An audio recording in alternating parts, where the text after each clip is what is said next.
Yes, in being able to get everything set up, Dan had basically kind of prepped us and said, "Hey, I picked each and every one of you for a purpose.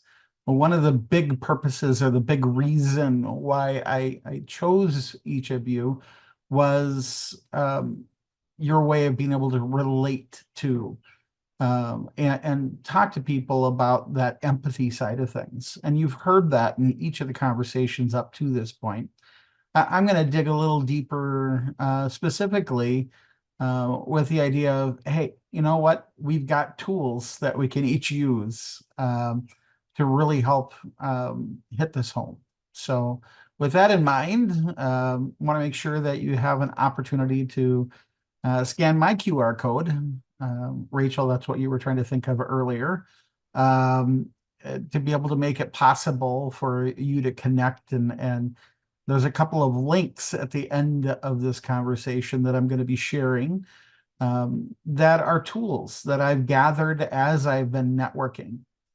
This whole journey started, as it has for many people who were looking for a role, by joining Recruiter Therapy, joining some of the other um, specific events that Hire Easy has put on, like this.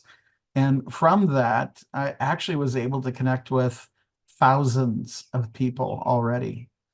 And that ability to connect with people has helped me to at least secure a contract or a temporary job. Woohoo!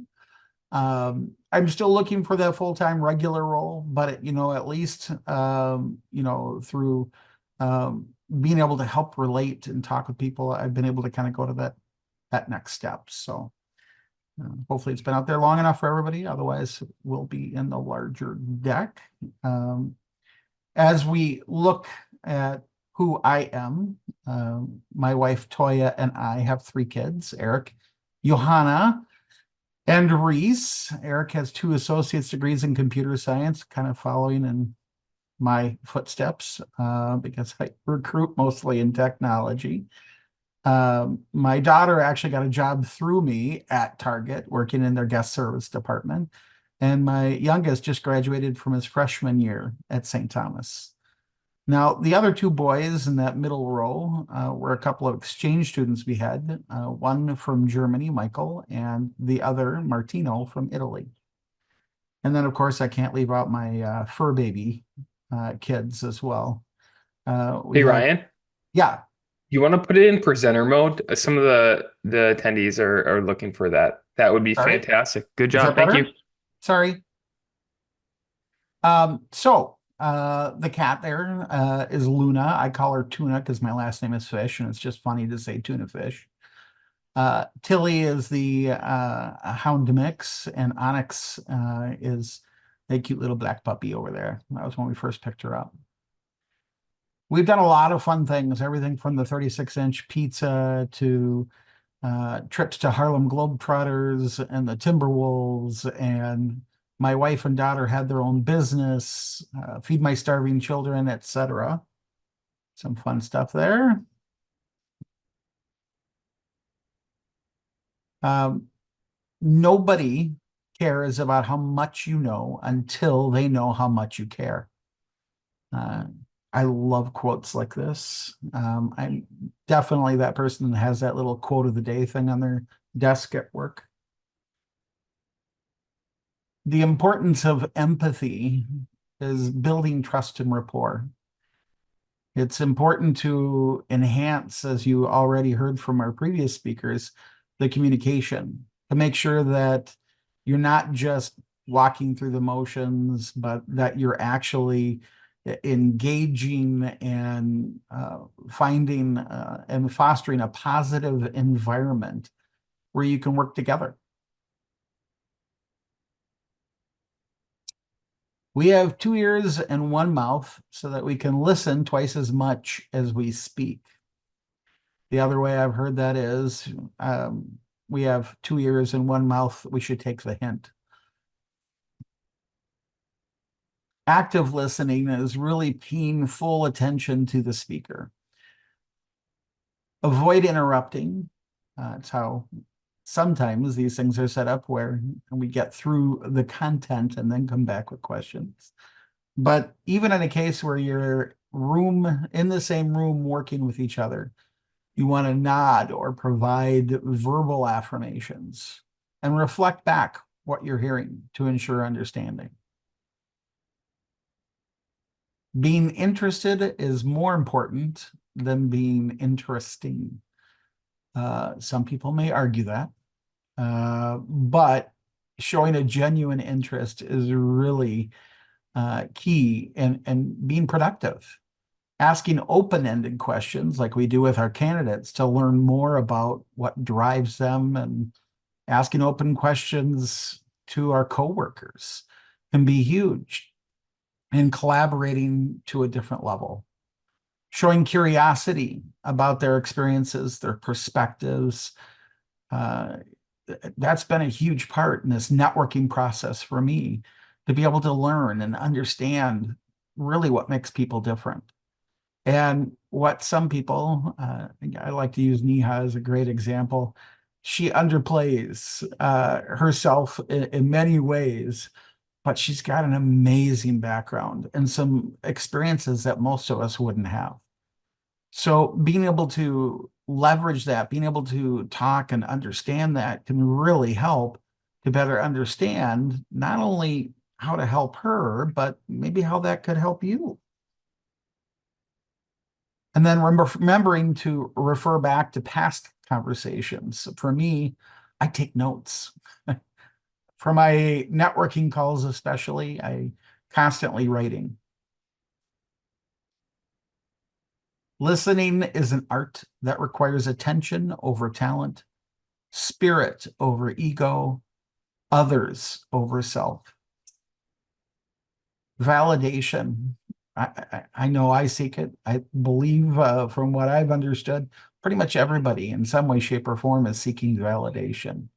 How they define that might be different, but being able to acknowledge people's emotions, their experiences, what they've achieved, using phrases like, I understand how you feel, may not always be trying to say, hey, you can stop, but it's a way you can relate and say, yeah, I think if I went through the same thing, I might feel the same.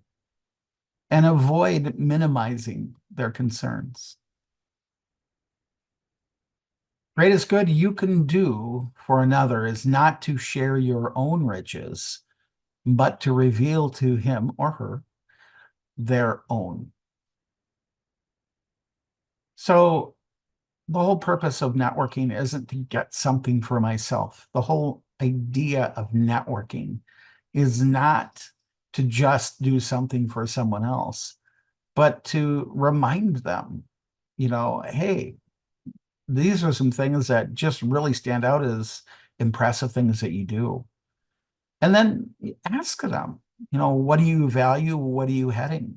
And I know in my networking calls, I'm asking, are you looking for a client? Are you looking for a candidate? Or are you looking for a job? So many of us might be doing multiple things. So being able to ask them to elaborate and give them the time to share that is important. And also offering to help them connect with others can be very useful. And as far as the information or resources, that's one of the things I'm going to show you here in just a moment. So your self-worth is not about belonging in the hands, or should not belong in the hands, of other people. Being respectful and professional, respecting people's times and boundaries. I know a lot of times I'm looking for contact information when I reach out to people that isn't always posted on their profiles, but I always give them an out and give them a way to say, hey, you know what? I get that this might be not a piece of information, whether it's a phone number or an email or both, that they feel comfortable sharing with someone they don't know. Uh, Although I've got a good intent, I know that different people have different comfort levels and different needs. So maintaining a positive, and professional tone, expressing appreciation and giving them that out is huge. One of the deep secrets in life is that all um, that is really worth doing is what we do for others. Following up, maintaining that relationship is huge. Sending follow-up messages after the call is something I try to do with every call I have. Trying to thank them for the time and to call out specific things that we discussed in that call to let them know, A, I was listening, but B, to let them know and be a reminder to me for future contacts if I go and search for that email to be able to look and say, okay, this is where we were at this point in time. Hey, you know what? It's been 3 months, 6 months, a month, whatever it might be, and follow up on that. And then continue to check in periodically. There are a number of people that I have found such a tremendous amount of information being exchanged that we connect every couple of weeks or every month. And I really look forward to those calls.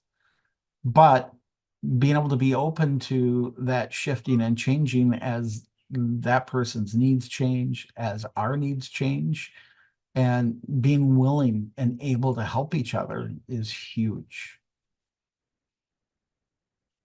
You should not judge, you should understand. Practicing empathy in challenging situations is much more difficult than it is in a standard situation. When you are employed, it may seem a little bit different as far as how flexible you might be able to be.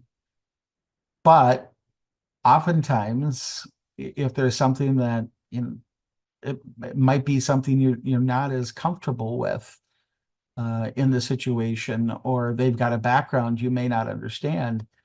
Um, Sometimes trying to make judgments ahead of time may only hurt the process. I've got to tell you, some of the people that were not actually in recruiting, that weren't in HR, have had some of the best advice I've heard over the time. That I was looking for work, these people said, hey, you know what? I lead a networking group. I'd love for you to be involved. I'd love for you to do training. That was such a great opportunity. And in the same way, I've had other people who, again, had been new to HR, new to talent acquisition. And when we started talking, I realized I had an opportunity to help them. So finding common ground that might be beneficial may not always go my direction, might go their direction. And that's what we're there to do, is help each other out. Just because everything's different doesn't mean anything has changed. So when you look at who we are, we look at the economy, you look at all these things that have happened, we're still the same people. But what's influencing our lives, what's influencing what's happening has changed a lot.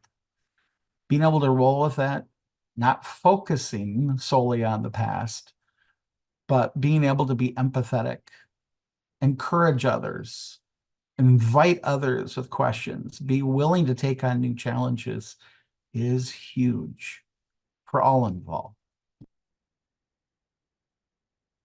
Underestimate me. That'll be fun.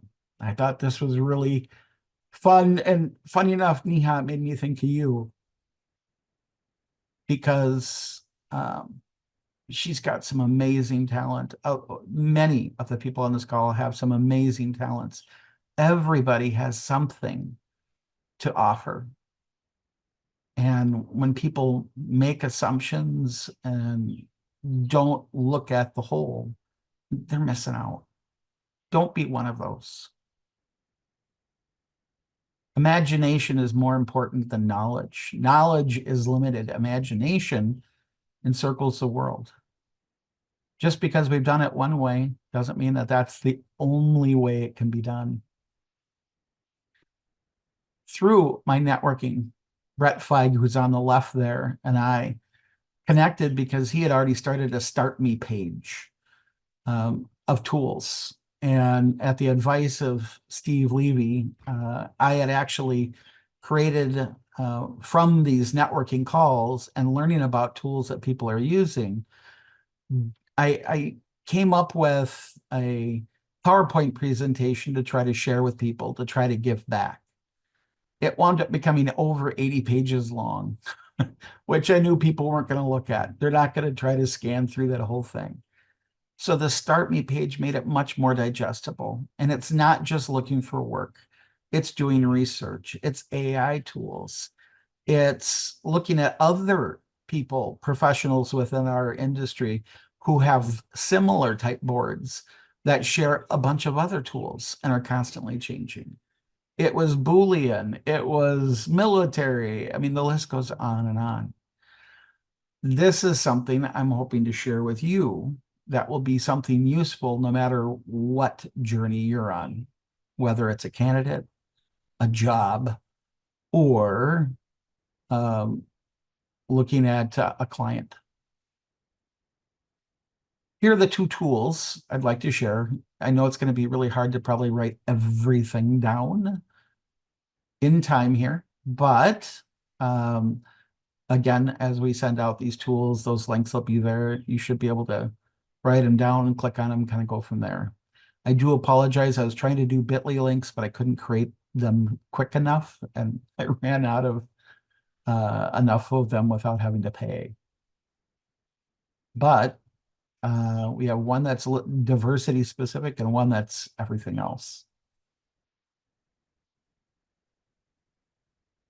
I know that, and many of you probably know Simon Sinek, very famous YouTube speaker, TED talker, that type of thing. I love listening to a lot of the things he has, even though he's not HR's best friend.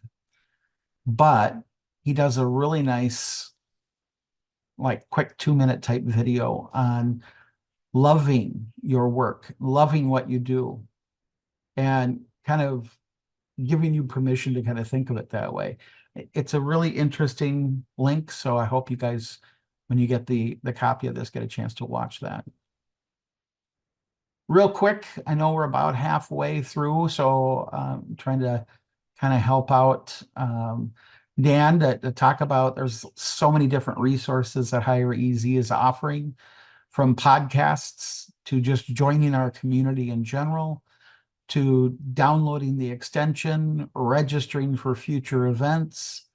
And again, anything from the academy to even the recruiter therapy, which is kind of a shorter version of this, in a chance to interact with some other recruiters and learn more that way.